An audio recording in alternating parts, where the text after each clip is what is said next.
That shit like the loneliest road you ever take. But it's so worth it because you get to like, you enjoy somebody. You enjoy the person that you admire within you. You know what I'm saying? Like you're not enjoying the person majority of the time that people admire in you because their opinion is different of who you are. You know? Usually in life, you can't forget that you're a human being. So, especially like out here, and that you have a spirit, which is life, that has to get risen. You can't forget that. Just because you have a credit card, you work a job, you have to put gas in your vehicle. Just because you have to do that shit, don't mean you have to turn yourself into a robot. Like you don't have to build a machine. You can build a person within you that you actually like. That doesn't have to necessarily be characterized because you work at a job. You know, like you have to hide what you truly want to do because you have to follow a guideline or a system just to behave. So you'll exchange your true habits of how you positively technically want to live versus something that has to deal with you surviving because of how the system is built, you know?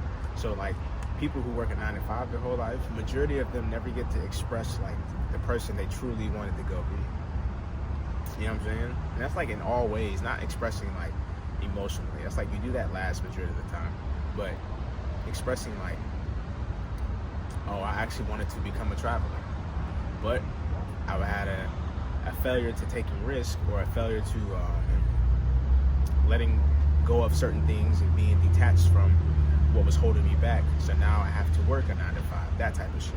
When you don't have to like engage within those areas that are like forced to hold you back from who you truly admire yourself becoming, you're good to go. Just don't let that shit hold you back. If you let it hold you back, you're gonna follow within the system that is built for that mentality, if you get what I'm saying. Like, but you'll follow within the system that is built for the mentality you always pictures yourself in at your highest self, which is usually when the child is discovering everything. And then when you get to an adult, you get brainwashed and just programmed to do everything that you knew you didn't need to do in order to live a high life.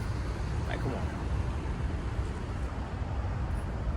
But from that conversation, when you're becoming the who or the I am, it's very lonely, but it's fun. It's very fun because you learn how to engage with like who you want to be. It's funny, man, because you only engage with the person that you're built around from elementary school, seeing all the other kids, you know. Then you're like, okay, then you have a house you live in. Now your mentality of who you are is built off of your mom, your dad, your brother, your sister, the fucking food you eat, the way you dress, how you talk to people. We add all this shit into the pot of who I am. And it's like crazy as fuck. But it's never you because it's like it was only perception off of who you were around 24/7. So like you didn't truly get to act like a fucking kid that's out of the blank. You know what I'm saying? Like you gotta understand your mind has a cap over it. Like a little silver one that you see on Jimmy Neutron. And it's literally like